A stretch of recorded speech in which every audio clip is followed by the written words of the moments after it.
Good morning, good afternoon, everybody, and welcome to this talk today. We're still Shangchung, UK, but we're in Nepal today, so we're very happy to be here. There's a lot of, I'll show you the screen, so those of you on Zoom can see. Those of you can say hello.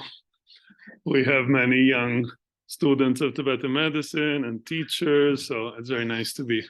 And some Japanese pilgrims. We're actually organizing a trip here in Nepal these days. So very nice to be here all together, and especially nice to welcome Dr. Eric Rosenbush, who's been studying Tibetan medicine for nearly 20 years now, as well as Sanskrit and astrology, very well-versed man. So it's a pleasure to welcome him today. He's currently in Kathmandu. He's the head of Department of Translation and Research at the Sowa Rigpa International College, as well as running a foundation in the US where he's director at Song. Yeah. So I won't say much more. The talk will last about an hour, and we can have some questions at the end. So please do write your questions in the chat or keep them. And without further ado, welcome Eric and welcome everybody.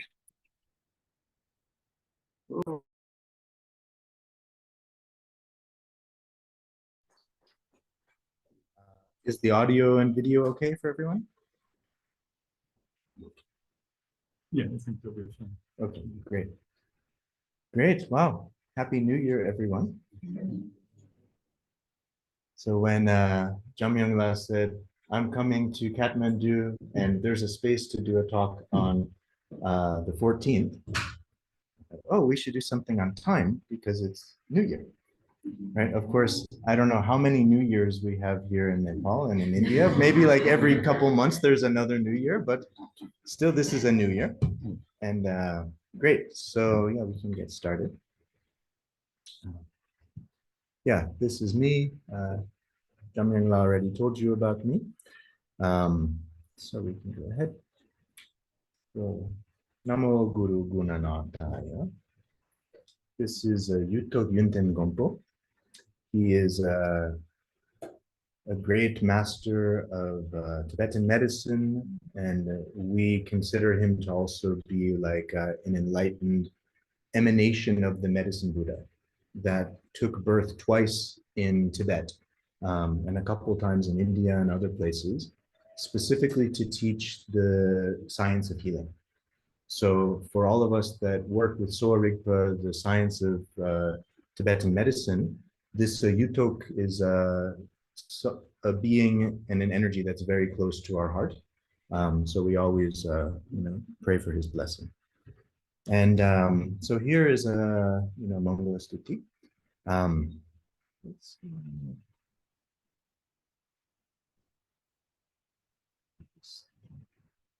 So this is an interesting verse. There is a very important book, both in Ayurvedic medicine and in Tibetan medicine, we call the Ashtanga Hridaya, or the Yenla Gepe Ningpo. And this is one of the most important medical books. And in the beginning, in the Tibetan version, it starts with a prayer to medicine Buddha. Chomden de Deshin Shekta Menki Labe Duya Uku Gyopola Chatsayo. And then the Sanskrit version continues with this next beautiful verse in poetic Sanskrit.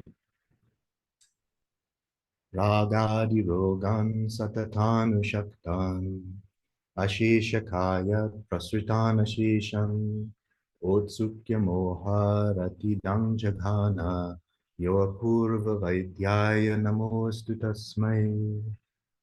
And it means homage to that original doctor, this Apurva Vaidya, right? The primordial healer who is completely eliminated without any residue left behind. All of the diseases, which type of disease? Ragadi Rogan, the disease of our attachment, the disease of our negative emotions, of our desires and our negative emotions. So that original primordial healer who is able to relieve this root of our suffering. And these diseases, starting from our negative emotions, have spread throughout our body, spread throughout our being. and they create anxiety, confusion, and restlessness. So that's a beautiful prayer. And this is the Mangala Stuti in this book. I really love this text because we have the Sanskrit and the Tibetan version, and you can see this, to me, is the bridge between Ayurvedic medicine and Tibetan medicine. So we'll talk about this book quite a bit today.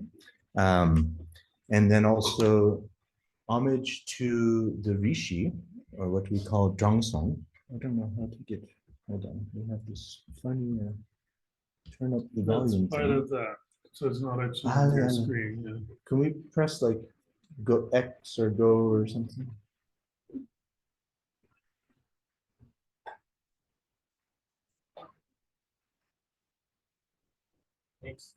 Or something okay or something. Nothing too major, or you'll turn up. Yeah. No, Really? I'm afraid it's from there because it's not on our screen. Yeah. Huh. Oh yeah, it was turn up volume from my side. Okay. Okay. So yeah. No, I think up. No, because my volume, we don't want to be hearing the other people in the audience.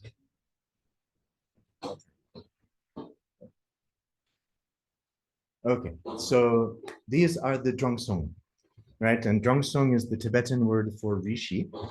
And Rishis or Drangsong are these very ancient, like enlightened, wise beings that thousands and thousands of years ago taught all of these higher sciences and knowledge to the humans, right? And in Chinese, they have this word qian, right? Which means something like Taoist immortals or these ancient kind of magical beings. So somehow, I don't know, they're all kind of a similar energy to me. Of course, historically, hard to know, but this Rishi and Drangsong, for sure, they're equivalent, right? And when we talk about medical tradition, actually the medical tradition in India, in Tibet, in Thailand, all is coming from this Drangsong or Rishi tradition, right? And of course, in the Buddhist context, we also see the medicine Buddha as a Drangsong, as a manifestation of like a sage, right? So it's the Sowa Rigpa or Tibetan medical system is a fascinating place that kind of breaks down any kind of religious or cultural barriers, right? Because we derive our knowledge from a source that is so ancient, right? Thousands of years before the Buddha, thousands of years before anyone made some school or anyone said, okay, this is my country, this is your country, right? We had this like very ancient source of knowledge, right? So that's this Drangsong. And the Drangsong are also connected to 7 stars of the Big Dipper, right? So as this Shangshung UK organization is often, often you guys are more in the realm of like more Western academic studies of Tibetan things and Buddhist studies and so on. I wanted to start with a little introduction about the study of medicine, especially the traditional Asian medicine, kind of for more of this like a modern academic audience. So first, you know, what are the approaches to these studies, right? There's so many different ways that we can look at a field of study. We can look at a field of study as like a historical museum artifact, right? We can say, oh, these people in the past, they had this book and then they did this thing and they're kind of like someone in a museum, right? Or we can do some kind of study like about somebody. It's like, oh yeah, we visited these people, we saw how their social interactions were and this and that, right? But often this kind of approach, you might not actually taste the thing that you're studying.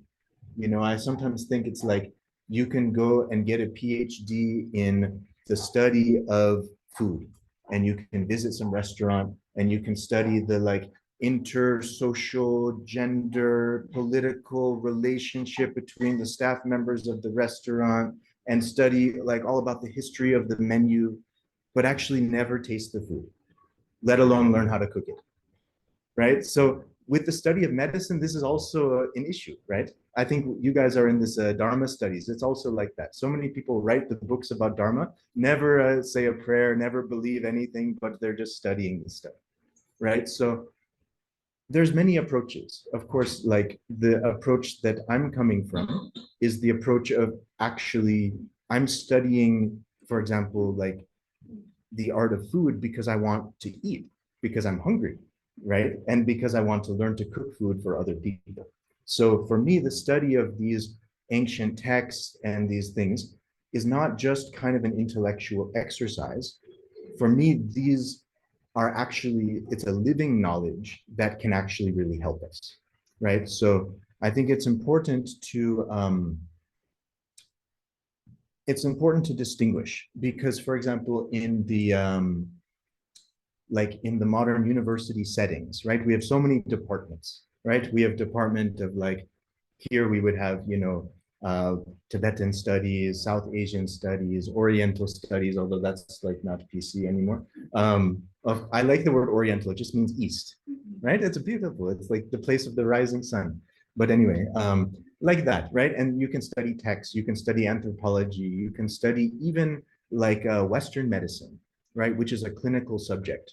But in the Western universities, there is no clinical department that studies traditional medicine, right? So that's actually a challenge because if you think who is guiding the future of these types of fields of research, there's no even department that represents the actual practice of this medicine, right? So that's why here in Asia, right, here in Nepal, India, China, Bhutan, and so on, right, here we have universities and colleges that are teaching people to actually practice.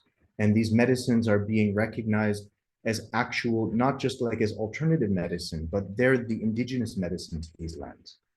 So I think it's important that we understand that when we approach the study of traditional medicine. And we should also say that it's a living science, right? So often when we think about the study of, you know, kind of contemporary science, we try to make everything in this very mechanical, dead, like, you know, we try to reduce everything to something that is completely inert. But actually, this is the study of life itself. And the study of life is alive, right? So to study this medicine, we have to see it as something that is alive and it's dynamic and fluctuating like that. And also, traditional Asian medicine is something a bit different from the way allopathic medicine is mostly presented now. Because, for example, like I look outside, I see this beautiful, what's it called? Norfolk Island pine, right? This Australian pine tree in the pot there. So if you study botany, you'll learn all about, okay, this is the plant family, species, genus. We'll go into every cell, every chemical reaction, right? And then we're going more and more into specificity, right? And modern medicine is very much like that. Of course, we look at the whole body, but the more specialized you get, the more you chop things up and compartmentalize. Whereas in traditional Asian medicine, we have to see the body as an ecological unit, right? So we are not separate from the nature. We are not separate from our environment. We're not separate from our ancestors. We're not separate from the movements of the, you know, the stars and the sun and the moon, of the people around us. So we have to learn to see things and see the body and health processes in this kind of larger whole.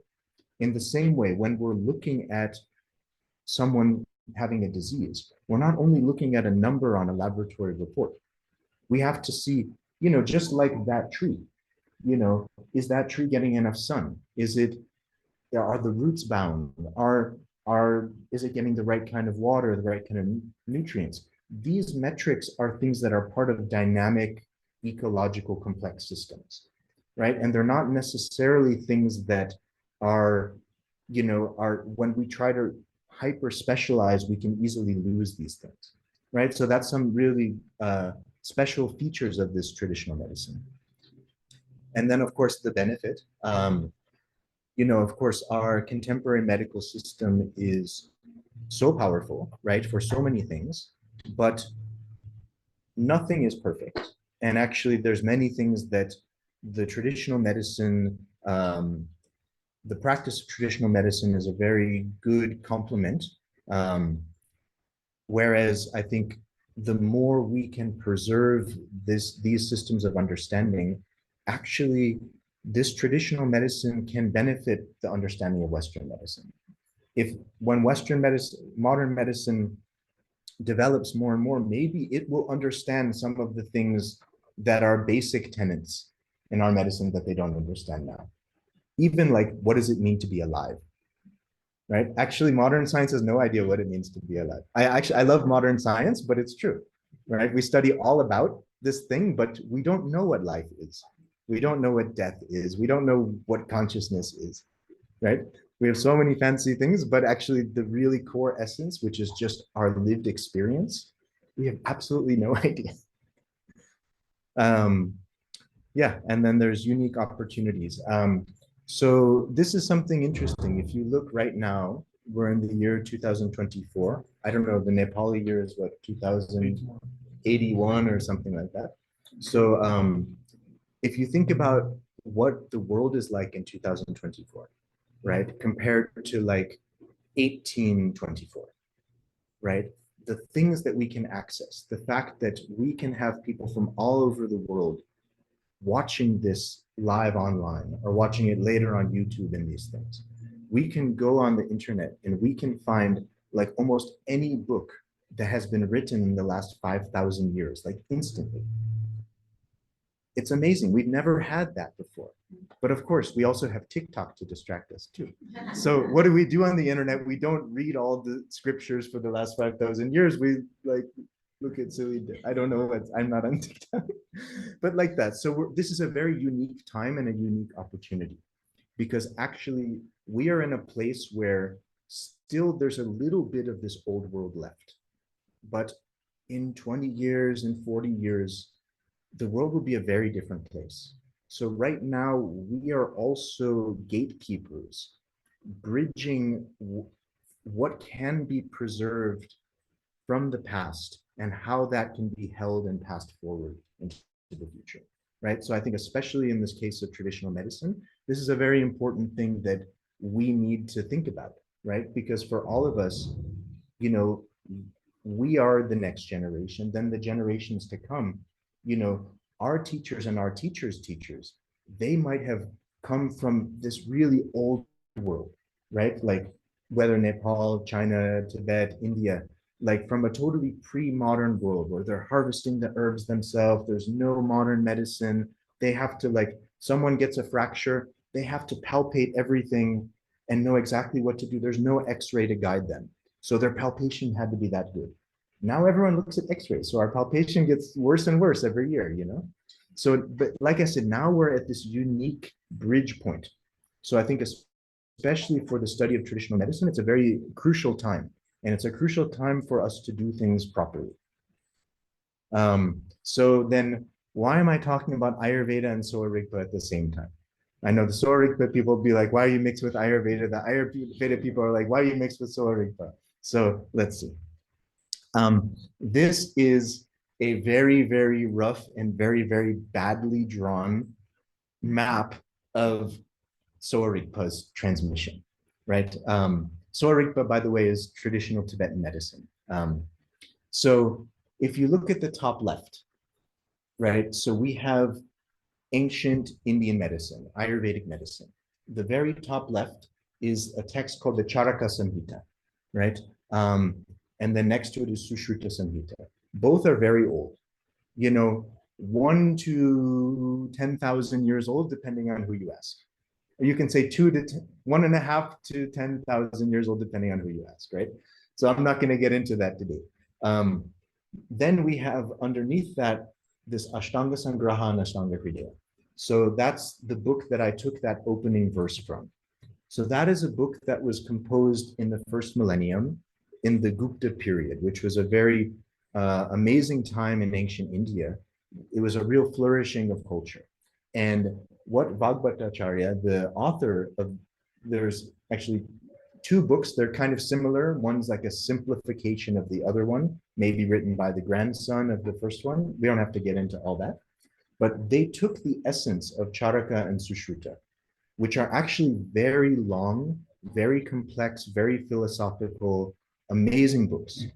And this Ashtanga Sangraha, and especially Ashtanga Hridaya, really simplified, took the essence of that stuff and made it very easy to understand in beautiful poetic Sanskrit that could be memorized, and made it in a form that was very usable, right? Actually, there's so much more information in those other books, but this Ashtanga Hridaya, actually, it condensed the practical essence, right? So that book was the most exported text of Ayurveda, right? It was translated to Tibetan in the 10th century by Rinchen Sangpo.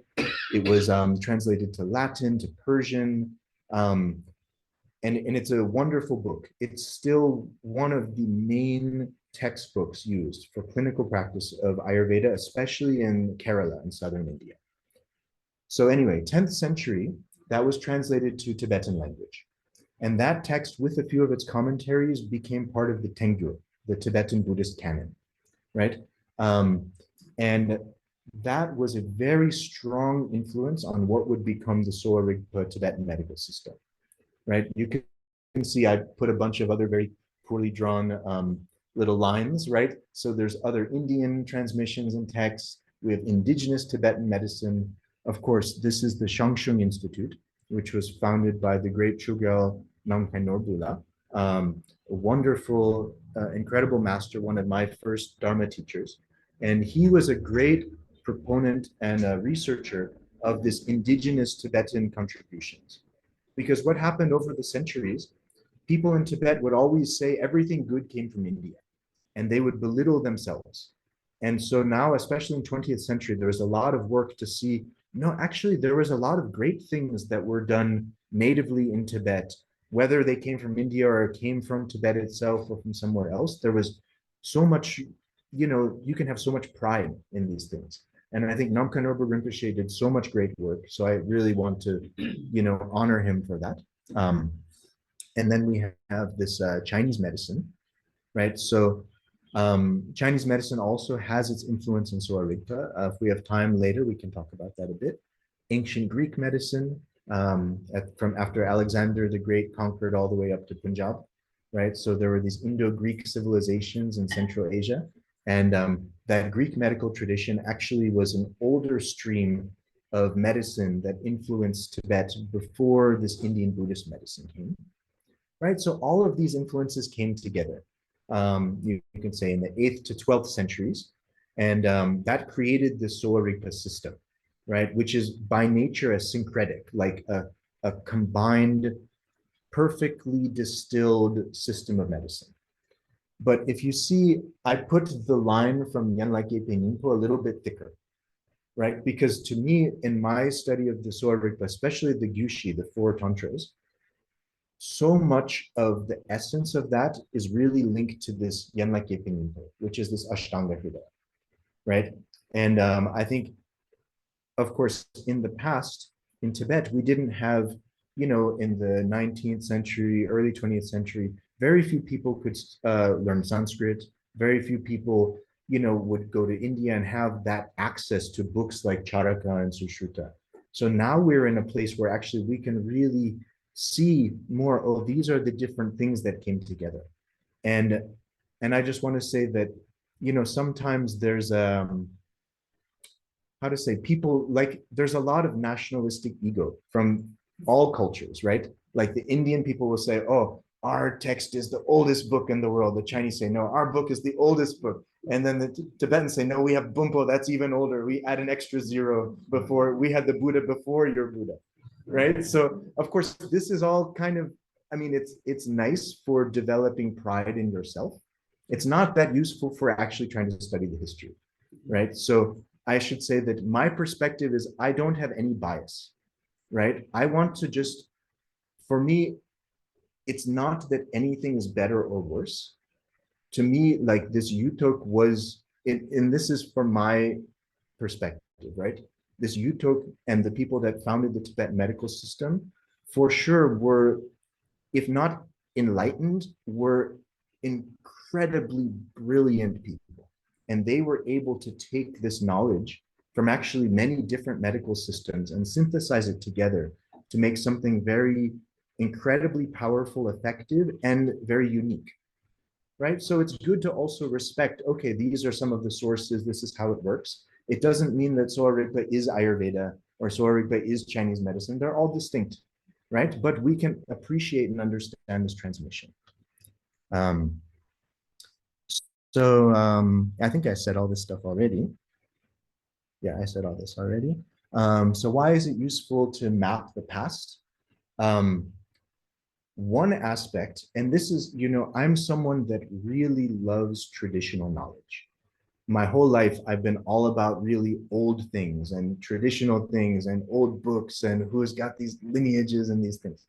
And that's just my nature, right? But you also see when, I think for me, as honestly, as a kind of modern American person who just happens to love really old things, I also see that there's an aspect within tradition where there's a kind of conservatism that doesn't always question, right?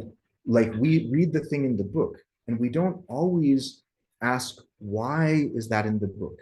And how did that get in that book? And especially, when you have very complex transmission histories, sometimes we lose some of the story that maybe of how things developed, 1500 years ago, and actually mapping the past. And now that we have access on our mobile phones to read all of these books that people in the past had to hand copy every word and these things, we can maybe get some new insights. And what's important for me as a clinician is that that can inform making better decisions on how I can diagnose and treat the patients, right? It should have a practical outcome, right? And then help to read the meaning between the lines within the text.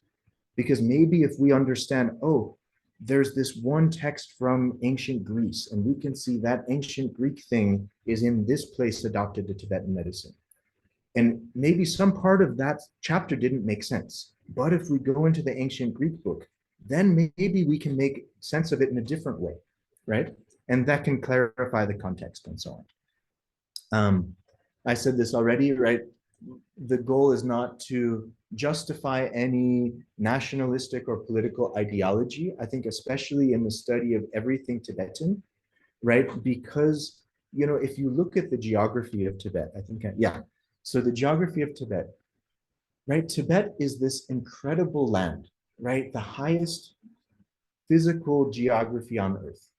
And you have probably, I mean, maybe in my opinion, because just who I am, maybe the two greatest or two of the greatest civilizations that the world has ever seen, India and China, are right next door. But India and China can't communicate between each other very well unless they go through Tibet or take a really long ride on a boat from South India. So Tibet by nature has this quality of being this kind of middle ground where, some of the greatest knowledge of Indian Buddhism and medicine and these things could come from India, right? In the same way, some great knowledge from China and these things could also come. So Tibet has this incredible capacity to take these transmissions from these other incredibly ancient, powerful civilizations, digest them, and make something of their own with them, right? And then you have incredible teachings like the Vajrayana transmission within Tibet. That's something uniquely Tibetan, right? Of course, it came from influences from these other places, but by creating these, centuries of monasteries and hermitages and studies, they created something incredibly new, right? And unique. And Sowa Rigpa is the same. But because Tibet is in this central geographic area, of course, it's a politically sensitive thing too. And especially if you talk about contemporary studies of Sowa Rigpa, depending on what country you're representing, you have to speak about it in a totally different way. So as a person with no political affiliation, my motivation is to support the medical system itself, not to support my country or whatever my political party. So anyway, maybe I spoke too much about that. Yeah, I think we already talked about that. So let's talk about, all right, so this is the four tantras. That's our main book, right? It's called the Jutsi Ningpo Yenlakepa Sangwa Mengakikyu, the Ambrosial Heart Secret Oral Instruction Tantra on the 8 branches of the science of healing. Right, so that's the main book we study in Sowa Rigpa medicine. And that's a lot of what we're going to be talking about today. Okay, so here is, we can start with a quote about time. And this is from, remember I told you the book that got translated to Tibetan language called Ashtanga Hridayam, right? This very important book. This is, it's like slightly more elaborated father, right? So this is called Ashtanga Sangraha. And this is a beautiful verse talking about time. I should also say, according to this book, you can find Buddhist and Hindu prayers and references, philosophical references, mantras. This was written in a time in India that was not so fixed and sectarian. So there's prayers to medicine Buddha, there's also prayers to Vedic deities and so on, right? So that's something really fascinating. So anyway, what does it say about time? It says time, or Kala, is Bhagwan, right? Chomdende, the blessed one, right? Of course, depending on which philosophical school you come from, what that word means will also change, so we won't get into that. Time is without origin, without destruction. Time follows the accumulated effects of karma. In accordance with time, the adityas, the manifestations of the sun, there's 12 adityas, one for every month. By the way, why isn't New Year today? Because today is the first aditya begins. It's called Mesha Sankranti, where the sun has entered the zodiacal sign of Aries. And Aries is the first sign of the zodiac. So it's the first aditya is kind of born today. That's why it's a New Year's Day, right? So the adityas, the manifestations of the sun and the other planets, space and all the other elements, they go through transformation according to time. You guys that study Buddhist philosophy, that word parinama is a big word. I think there's so much debate about all these things of the different philosophical schools, and we won't get into that at all. According to time, living beings are born and die. The seasons, then qualities, taste, the internal bodily humors, the strength and destruction of the body, all of this, its root and its essence is purely according to time, right? So this is the view that the medical text is given. It says that time is the divine and time is constantly transforming. And through the transformation of time, everything occurs. Everything that we experience in terms of health and disease, but also the entire cycle of the cosmos, all of the universe is all a manifestation of time. So now we'll talk about time, life, and healing. So everything that we experience in our lives, we experience through change, and change is time, right? Every moment, right? We're like our entire quality, like we would have no life if it wasn't for time, right? And the different qualities of our experience of time show what our life is. So from our conception till our death, we are moving, we are pulsating, right? From the time that the sperm and the egg met together, right? And then that like little zygote started pulsating, right? And doing things. This is all, this pulsation and vibration is temporal. This is all manifestation of time. Even when things are still, what is stillness if not just the most subtle aspect of movement, right? Which is time. From the most subtle pulsation of thought, sensation, breath, to the ebb and flow of the larger chapters of life within every being, it is all purely within time. So medicine is both an art and a science. Nowadays, we really emphasize in the contemporary medical education, we try to make it a inert science, and the art of it sometimes can be threatened. But how can we understand life? Life itself is art. Life itself is a story. Life itself is poetry. I mean, you could use so many words to describe it, right? But it's impossible to just write a number on a piece of paper or some description of a symptom or something like that and describe actually someone's experience, right? There's no way to study life, the science of life, without it being an art, without it being something that's alive and dynamic, right?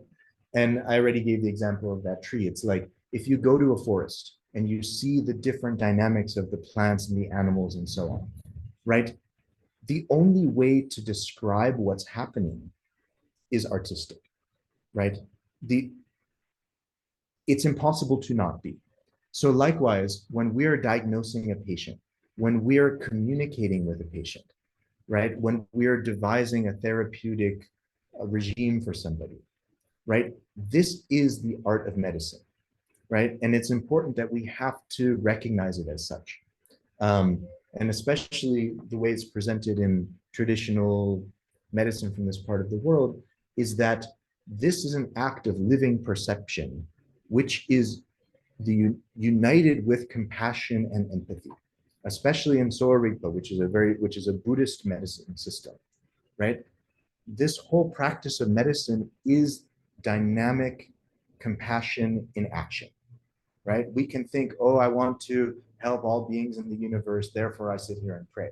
That's great, but like, if you can actually relieve somebody's pain, right? This is very dynamic, like application of compassion, right? In the most kind of clear way. So how do we experience the time, right? For each of us as living beings, we experience time from moment to moment, right? From this instant up until our entire lifetime. Of course, we know this kind of hypothetically that the world has existed for billions of years or whatever, but in our actual experience, we only experience like moment to moment, right? And these moments will come until one day the moments stop and then we don't have the moments anymore and we're dead. So to some, they say it's a stream of impermanent moments. So in Buddhism, it's this anitya philosophy, right? The philosophy of impermanence with this interdependent connection and so on. To others, it's an interconnected continuum. Like for other darshan shastra in India, they will have slightly different ways of talking about how the continuity of time is working. And it gets into this whole thing of how the cause and the effect of the universe is operating, and you can take lots of classes at Rangjung Yeshe and learn all about that. And or you can simply say that time is experienced as cycles, waves, and pulsations, right? And from a medical perspective, we actually don't need to care so much about the philosophy of what is the absolute reality, right? This is for Dharma philosophers. For us, what's important is what can we do to help the people in front of us, right? That's why the fields of knowledge are distinct, right? You can have so many debates about, is it emptiness? Is it fullness? Is it thatness? Is it thisness? That's fine. That's great. It's fun. But for medicine, we don't really need to care so much, right? So how do we experience time? We experience time as like a circle, right? From a moment to the beating of our heart, to the cycle of our breath, to the day and night rhythm, to the lunar cycle. We feel the effects of the moon from new moon to full moon, to the changes in seasons, to years, to our larger experience from birth through life to death, and then into greater global and cosmic cycles, right?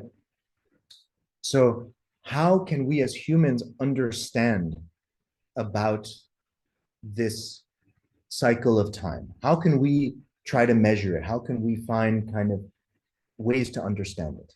In some ways, there's three aspects that all humans since very ancient time have studied. They can look at the sun, they can look at the moon, and they can look at the stars, right? And observing the natural world, how the nature is changing, how the plants and animals are changing, and how the human energy is changing. From this, we made calendars, right? And you can see this part of the world, we made so many calendars, right? So when we look at the sun, what are the things we see in the sun, right? Whether you're living in the Arctic or in the tropics, we have changes in the light and the day, right? Light and darkness. The day and night time is going to fluctuate throughout the year. There's going to be changes in temperature, how hot and cold changes in different times. We can, especially if we're in one place day to day, we can look, where is the sun rising and setting on the horizon?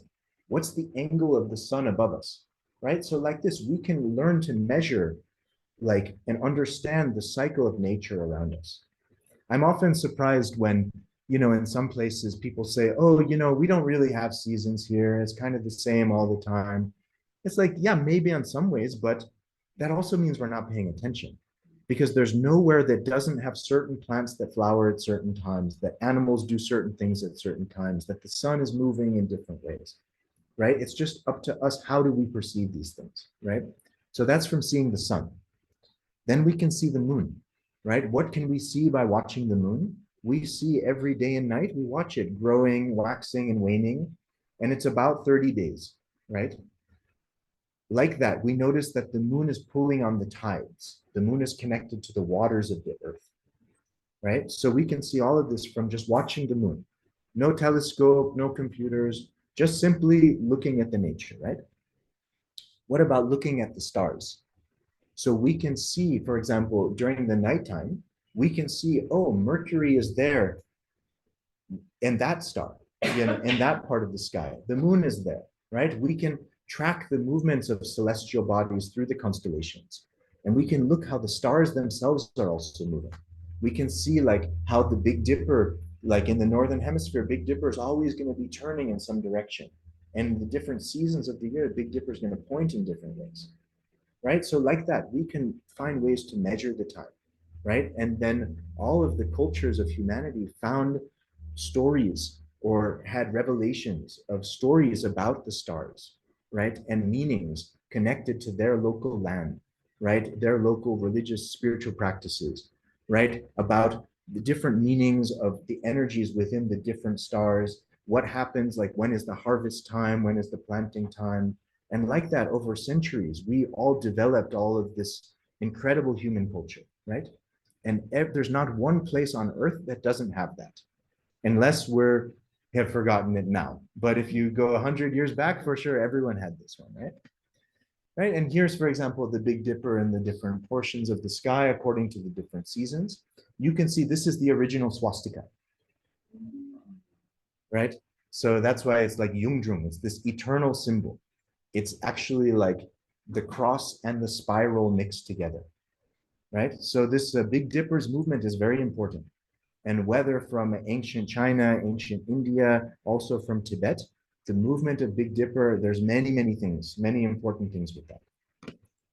So, right, when we're looking at the sun throughout the year is going to move to the north and the south, right? As the sun, we know now because, the earth is spinning on its axis and it's tilted and these things, right? During, now in the northern hemisphere, when the sun is going more strong and there's more light going to the north, the sun is moving and it's strong in the north. Then when the sun moves to the south, it's then giving its light to the southern hemisphere. So it's less light here, right? So we can watch this, the northern and southern movements of the sun. Likewise, the solstice, the equinox, the times when the days are shorter, the nights are longer, and so on, right? And then with the moon, we can make months. And with the stars, we can make all different other kinds of things, right? So this is the root of all of our calendars. So here in our traditional medicine, when we look at how to see the cycle of the year, right? Both in India and Tibet, we first divide the year into two paths of the sun, the northern path and southern path, right?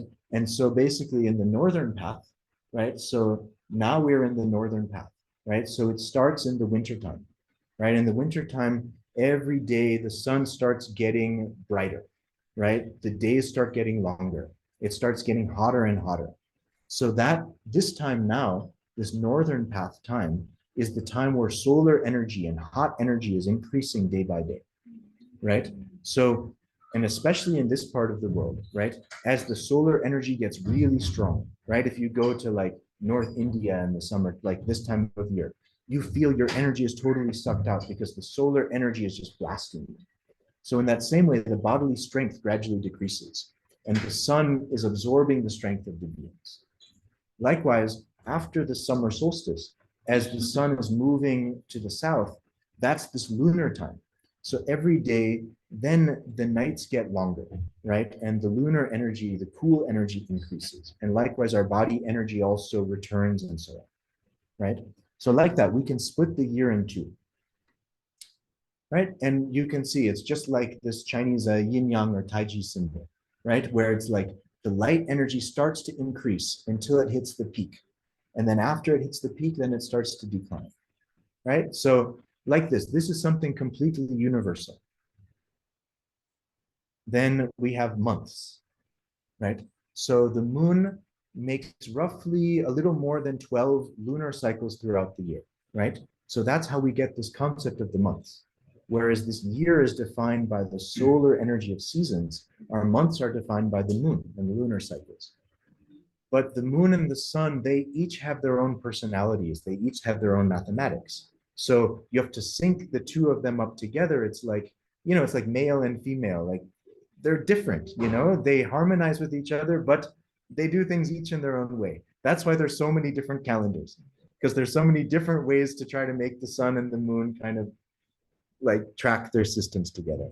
We don't have so much time. I'll skip going through these different month divisions. I can say all of these definitions of months are all used in South Asia, and I don't want to scare you all. Likewise, we can also use the stars, right? So like, again, today is the New Year's time. New Year's time because the sun has crossed one zodiacal space, right? The sun is at sidereal 0 degrees Aries, right? That means it's Sankranti. That means it's the sun has changed signs. That's why it's New Year's, right? So this is something using stars. Likewise with the moon, we have the waxing and the waning phases of the moon, right? So in the same way that the sun would have the northern and southern energy, and one of them would be more kind of like cool and lunar, and the other one would be more hot and solar and so on, you can say the waxing moon, right? This growing moon, this is the time where lunar energy is increasing day by day, right? Then when you hit the peak on full moon, then the moon starts to get smaller and smaller. Then the lunar energy starts to get less and less. And then in the bottom, we say there is an aspect of our bioenergetic force, which in Tibetan they call La, and in Sanskrit they call Amrita Kala, which is the nature of a special kind of vital energy. You can say like it's like a soul force, or it's a very powerful kind of aspect of our vitality, and that circles in the body according to the lunar phase, right? Just like we have, you know, the tides are moving in different ways according to the lunar phases. According to this doctrine, right, we have different places in the month. We will have this latsa, lasang, right? We have these like places where the vital energy is located, and it starts at the bottom of the feet in the new moon, and it moves up the body till it hits the full moon on the crown of the head, and then goes back down the other side, right? And so there's different calculations. This we find, this is a beautiful chart made by my Tibetan medicine teacher and one of his European students. You can see it also has the vowels, right? What we call this Ali Kali, right?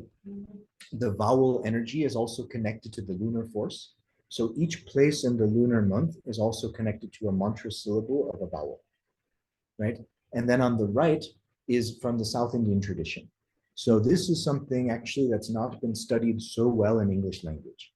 And actually there is so much knowledge held in the very southern part of India, especially in Tamil language and Malayalam language, right? So they have very complex doctrines about how the body's energy is moving, about all these energy points and these things.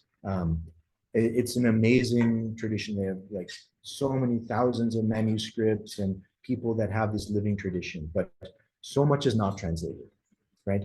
And actually, I was really surprised because I spend a lot of time in that part of the world, that actually some part of this far southern Indian tradition is actually closer to Tibetan tradition than some of the stuff from other parts of India. And I don't know how or why. This is something we need to research, but there's some very fascinating things. Okay, well, we don't have so much time. I think I have like 50 more slides. Some more time. Okay, yeah, sure. So now we can talk a little bit about seasons.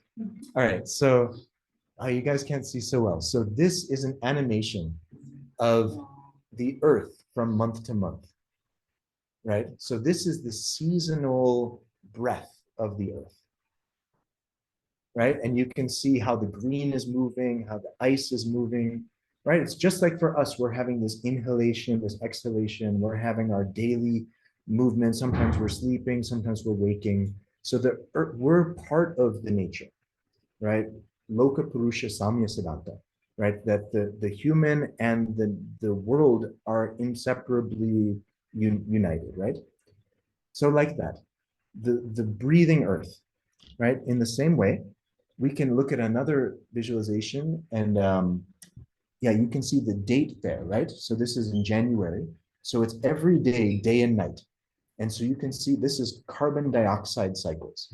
So you look at like in Southern Africa and you see this like absorption and emission. That's the day and night of the jungles of Africa, the plants taking in and putting out carbon dioxide.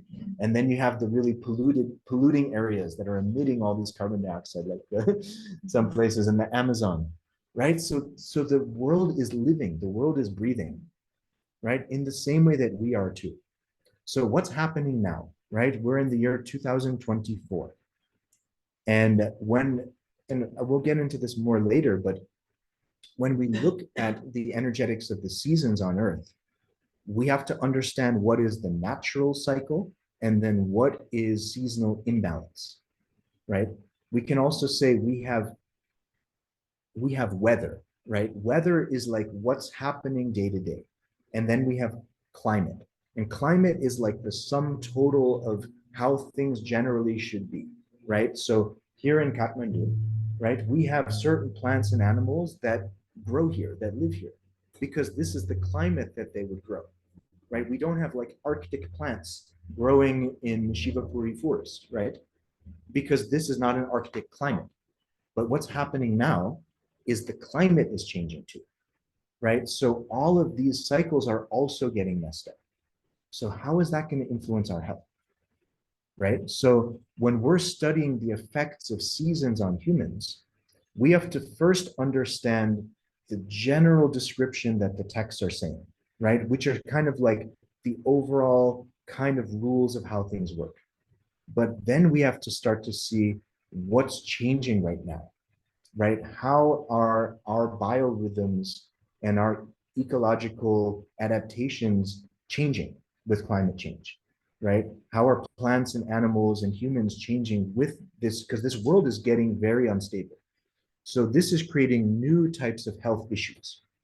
And I know there's a lot of people studying this from a contemporary science perspective.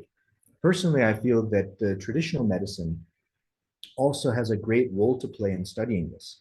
But for that, we have to be able to go deep into what our scriptures are teaching us, right? And we have to understand really what's in between the lines and then try to understand what new diseases are coming, right? Because actually, especially in Solar Rigpa, we have so many texts, especially they call this like Nyen Rim, right? They talk about the contagious diseases. And there's even like termas and prophecies. They say, oh, in the future, the world will change like this, and then these types of diseases will come, right? So this, even like our great masters have foreseen these things, right? And so we actually have a lot of tools for this stuff too, but we have to learn how to apply it, right? And of course, this has to be done in a kind of systematic, you know, scientific way, like, but according to like our science, not dogmatic science. So let's see. Might skip through some of this stuff. All right, so within the year, right, we can say we've already split the year in two, right? So we can split the year in two and say there's two solar paths, right? The northern path and southern path. We went through that already, right? So according to ancient Indic cosmology, we then split each of those into three. So in ancient India, we had a 6-season model. So there's 12 months in the year, and each season is 2 months, right? So right now we're in springtime, right? There's a early winter, and then after the solstice is late winter. Then after spring will be the kind of hot, really sharp, dry summer. And then after solstice will be the late summer, the monsoon time, right? Because the dry, hot, sharp summer and then the wet monsoon summer, they're very different energies, right? Then we have autumn and so on, right? So this is our Indic model of the seasons. And this is the main seasonal model that Sowa Rigpa is using, because this is the one that is using the nyepas, like the doshas, right? And this is same as Ayurveda. Then we also have a 4-season model, right? Like in the West, how we typically describe. And there's 2 ways of seeing the 4-season model. We can start the seasons at the solstice and equinox, or we can start the seasons at these in-between points. So actually, if you look in the Tibetan calendar, Chinese calendar, even some ancient European calendars, actually the equinox will be the midpoint of the season. Solstice is like, we, even in English, we say midsummer, right? Mm-hmm. Midsummer means that the solstice is the middle of summer, right? So even in English, this was from an old Celtic tradition where actually the summer started in the beginning of May. So it's, you know, it's like you have different ways to slice your pizza of the year. So if we don't have time, but in Tibetan medical tradition, you can say we are having these 2 different systems. One is the system that's shared in common with India, and that's the 3 humoral system linked to this 3 doshas or nyepas, right? Then we have the 4-season system, which is linked to the 5 elements, similar to Chinese 5 elements or 5 phases, with the wood and metal and so on, right? So actually, Tibetan medicine is only place in the world that uses both systems, right? And in the 4 tantras, they describe both in different places. So here's about the 6-season model, right? I already introduced that to you. So here's another quote from Ashtanga Sangraha. It says that, how can we know what season we're in? So this text says that we have 3 ways that we can measure the seasons. One is by the lunar month, right? And depending, usually you start month from new moon in this case, but some people start the month from full moon just for fun. And you can say by the sun moving zodiac sign, like today the sun has changed to Aries. That's like according to the actual, the cycle of the light of the sun itself. And then finally is the swarup, right? This is the natural signs from nature. It's like one thing what the sun and moon are saying, but it's another thing what's actually happening in the environment around you. Are the birds chirping, right? Are the flowers blooming? Like what's actually happening on the ground? And the medical text says you follow these in increasing order of strength. So the most important one to follow is the swarup, is actually what's happening in the nature, right? Then you also look at the astronomical stuff too, right? Of course, that's showing the cycles of light and these things, which of course, like we are also photobiologic beings, right? We have our biorhythms are synced to the cycles of light and darkness and these things. So for sure, that's going to affect our health too, right? But at the end of the day, it's the energy of the earth and the nature around us that's really influencing. Okay, we could go on for like a week on this stuff. So let's see, maybe I'll do one more thing. Okay, so very briefly, we can talk about how the seasons are affected with the energies of the body, right? Um, I'm not going to define what the 5 elements and 3 humors are, right? Maybe some of you guys have heard of like Lung Tripa Becken, Vata Pitta Kapha. If not, you can read so many nice books. But basically, our world is made up of 5 elements. And those 5 elements inside the body manifest as what we call these 3 humors, right? Um, and they will also manifest everything in the world, you can say, is going to exist in terms of like energetic qualities. That can also be qualified in tastes. Tastes are also composites of elements and qualities, actions and substances. Um, Health is when they're in harmony. Okay, this is yeah, this one. All right, so just briefly looking at the seasons, because I want to give you guys something practical, right?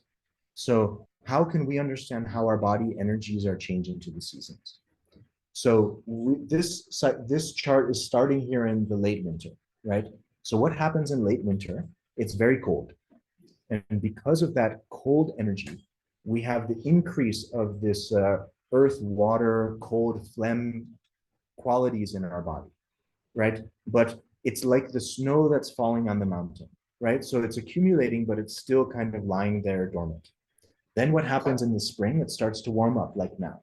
And then what happens when it warms up? All of the snow starts to melt. So all of that accumulated phlegm starts to come out. And that's all these seasonal allergies and like so many other things that come with the energy because the phlegm is manifesting out right now in springtime. And then what happens after it gets even hotter and drier? Then the dryness makes this phlegm dry up and then the phlegm gets pacified. But because it's hot and dry, then the wind energy starts to grow, right? Then your vata or lung starts to increase, right? And so then when monsoon comes, then the lung or the wind starts to manifest out, and then you can get certain diseases at that time, right? At the same time, then the bile, the fire energy is increasing because there's a sour energy from the monsoon, right? Where everything's kind of like hot and fermenting and so on, right? Then what happens in autumn? Then in autumn, it starts to clear out and warm up again. And so that accumulated, that manifested wind that was coming during the rainy season starts to settle down. But then your bile starts to come and your heat diseases will come. And then finally it cools off and the bile is pacified. So that's the map of how the 3 humors, the 3 energies in the body manifest according to seasons. You can study this for so many hours and so many days. I'm just planting a little seed for you, okay? Here's a beautiful illustration of the same. And like that, so in the Sowa Rigpa tradition and in Ayurveda, they give specific lifestyle regimen of what to do during each season, right? So they say what are the kind of qualities in the nature, and based on qualities in nature, there's recommendations, what kind of food we should eat, what kind of things we should do, what kind of treatments we should receive, right? So it's actually very logical, right? And it's all completely based on our experiential, process of living in the world, right? So of course, you're not going to learn all of this in 10 seconds from a slide, but I hope it will at least whet your appetite that this traditional medicine from Tibet and from India actually has very powerful ways to understand how the dynamics of life and health are moving. And they're not something so esoteric. It's no different from just looking out at the nature around you, right? If you see how the forest is changing, how the plants and animals and crops are changing, same way our body is changing, right? The more we can understand that, then the more we can actually, learn how to heal ourselves and find health and happiness. Um,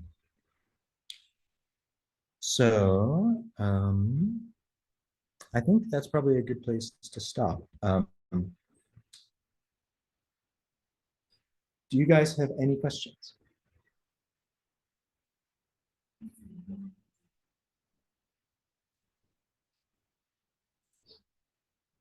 Either it was crystal clear or you guys are totally overwhelmed or somewhere in between. Like in what part of the Tibetan medicine was, you know, specialized on the region of Tibet? On the what? On the region of Tibet? Yeah, yeah, yeah. Like, Great. Like originally when Tibetan systems, Yeah, yeah. it's something to do also with the region. Yeah, yeah. No, actually, that's a perfect question because that tied into something that I didn't say that I wanted to. So the question was, what specifically about Tibetan medicine is uniquely adapted to the geography of Tibet, right? It's like sometimes we joke, you know, it's like, oh, you go see the Tibetan doctor, they tell you you need to eat tsampa and yak. You go see the Indian doctor, they say you need to eat rice and dal. You go to the Chinese doctor, they say you need to eat like rice and pigs or whatever, right? Because that's like just according to that climate and these things. Of course, that's not the real essence of it. Tibetan medicine does not say everyone needs to eat yaks and tsampa. Not at all, right? That's why we're talking about understanding the qualities, understanding the energies, understanding how the five elements are manifested. Because even if you look in Nepal, right, we have some areas like in Tarai, right, where it's full tropical Gangetic plains. Climate's totally different than like in Musta, right? So it's not that everyone has to follow the same recipe, right? What this is saying is that we have to understand how to understand the nature. And from that, like, for example, if you guys are like, if we're seeing the patients every day, right? You see certain patients who have certain diseases during certain times.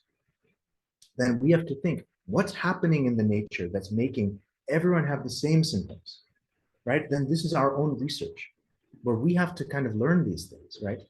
And it's especially with climate change, or if you go to like foreign countries, no one's going to give you the answer, right? So we have to learn how to understand what's in between the lines of the book. Then we can apply it, right? So Tibetan medicine has so many examples of the diet based on things you can find in the high plateau area, right? Does that mean we have to eat exactly these things? No. We have to understand what is the energy of each food that they're recommending, right? Actually, a friend of mine did a nice research because he looked in two different Tibetan medical texts, and they were two different texts talking about pork meat. Yeah, they're not all saying you have to be vegetarian, of course. You know, you have to work with people with whatever their livelihood is and so on. But in these two texts, they gave two different explanation of what's the quality of pork meat, because one of them was written in a place where they're keeping the domesticated pigs like Chinese style. So these pigs, they're not moving so much. They're kind of just sitting in the pen, rolling in the mud. Another place when they're talking about pork meat, these pigs were more wild pigs. And the quality is totally different, right? So we need to be able to understand that kind of thing. And actually, it's not about understanding what's in the market in Nepal. We should be able to go to any market anywhere in the world and understand the food. What are the qualities, the taste, the potency? We have to do research on these things.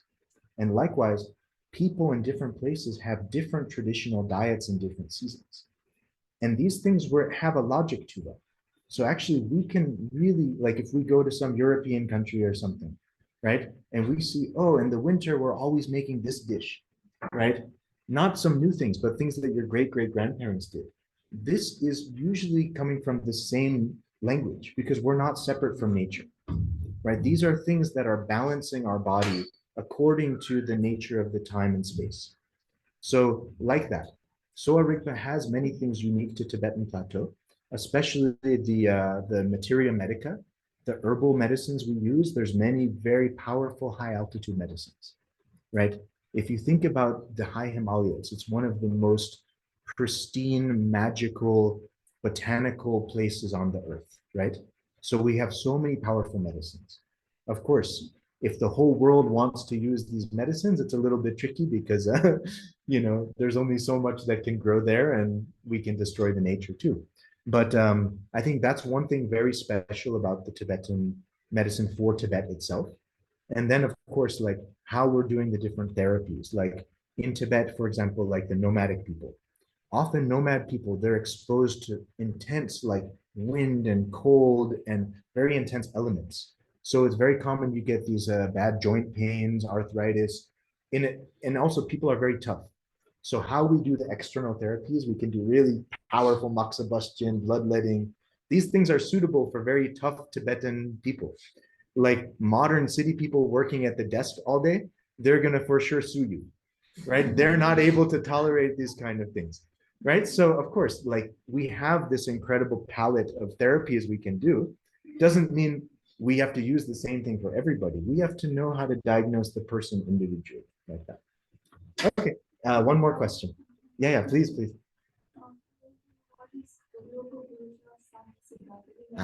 Yes. So this is something, yes, the question is, what is Loka Purusha Samya Siddhanta? This is something that, yeah, you typically find it presented as part of like first year Ayurvedic curriculum, right? It's in the fundamental theory principles, right? But it's something that you see actually in all of the, in many of the spiritual traditions of the world. It means that the individual, and it's the similarity or the sameness between the individual and the world and the nature. Like, for example, in Tibetan or in Vajrayana, we have Kalachakra Tantra. So much of Kalachakra Tantra is about how the entire universe is within us, right? And likewise, in Vajrayana, we talk about 24 places. Like in the tantric practice, this is also a very important thing, right? Likewise, in almost every spiritual tradition, they have ways of talking about how all of like the mountains and rivers and holy places of the outer world are actually within us. All of the planets, the stars, the whole universe is within our body. Because actually, how do we know the outer universe? It's through our senses, right? It's through our consciousness. So actually, there's nothing outside of us, right? So the more we can learn that, then we can learn many things, right? Where actually the inner world is just a reflection, or the outer world is a reflection of our inner consciousness, right? And like that. I think that's a good place to stop. Yeah. Okay. Thanks, everybody. Yeah.